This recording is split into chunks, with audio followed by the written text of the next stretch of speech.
Welcome back to My Way.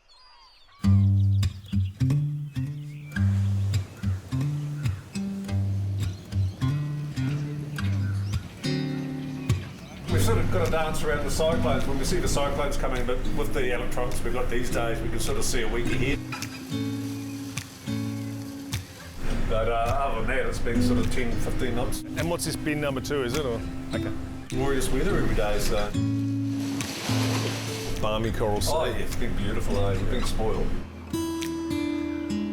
I'm Heidi Walker, I'm Parvo Walker. and this is the catch of the day. Sitting on a dock of a bay, wasting time. Based in Mooloolaba on the Sunshine Coast, this husband and wife team are steering a course hundreds of kilometres offshore to bring the finest fish to Australian plates. But at the heart of it all is a genuine, long-time love of the open sea.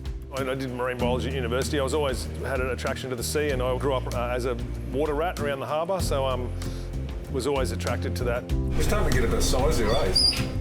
I was working in Sydney Ports Corporation for a while. Just as a midlife crisis at 30, I bought an old wooden tuna boat and was Much to my horror, just horrified. I didn't want him to buy a tuna boat.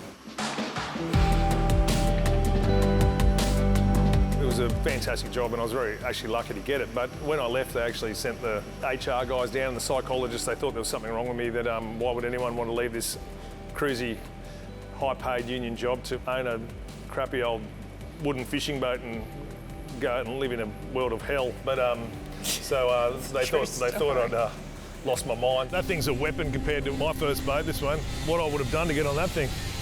I really had no experience at all. I'd done maybe 1 or 2 trips for a couple of days just for fun. The motive behind it was just a passion for the ocean and wanting to go and try and make a living out of what I loved and knew, which was boats and marine industry, I guess. I think I did cry when he sailed off into the sunset. And you know what I think it was mainly, that it didn't look safe to me. But that's what Parvo wanted to do and that was his dream, and I really didn't want to stop him. But unfortunately for Parvo and Heidi, the fish weren't biting in Sydney. And eventually they set the course north for the Sunshine Coast in the last-ditch effort to make the business work. By the time I got to Mooloolaba, I was pretty much done. I just had half a tank of fuel left in the boat and that was that. So he came to Mooloolaba and had his best catch pretty much ever and rang me up and said, "You better pack up again. We're moving to Mooloolaba." Can we see what this one weighs? I'm going to go 46. 44. Oh, 49. But the biggest catch turned out to be Heidi ditching the corporate world to help steer the ship. I think Parvo enjoyed. Did you? Very much so. I used to be the boss many years ago. Yeah, but We're looking for various things. Size is important, and really nice colour. You can see that's quite a good colour there, like a nice red, whereas this one here is a bit more of a lower grade, like more of a brownie colour. So we're looking definitely at the colour.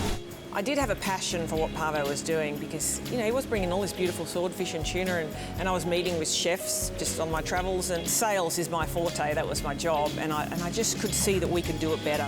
And with Heidi at the helm, they did, shipping to some of the best restaurants in Australia and the world. One of our first biggest supporters that people would know would be Neil Perry, and he was all about the provenance. He wanted to know where his fish came from, and I remember seeing him, he was on the television. This was when Parvo had just bought a boat, and he was down at the fish markets talking about the fishermen and where it came from, and I was yelling at the TV, going, "Oh my goodness, this guy cares where his fish is coming from. It's amazing." You just see a fish like that and you know who it's going to belong to. You just go, that fish belongs to someone like Neil Perry. So he has our names on the menu, Parv and Heidi's Big Eye Tuna, Parv and Heidi's Albacore. It's awesome. But despite all the success for Parvo, it's still all about the pull of the open ocean. it is absolutely amazing to be out at sea with the albatross and the whales and the wild, and it really is the last sort of bastion where you can be completely isolated from everything and really see nature up close firsthand. It's amazing, yeah. For any more info on Parvo and Heidi's catch, check out visitsunshinecoast.com. We'd be sort of lost without it. It's so challenging and exciting every day. There's never a dull moment. There is never a dull moment.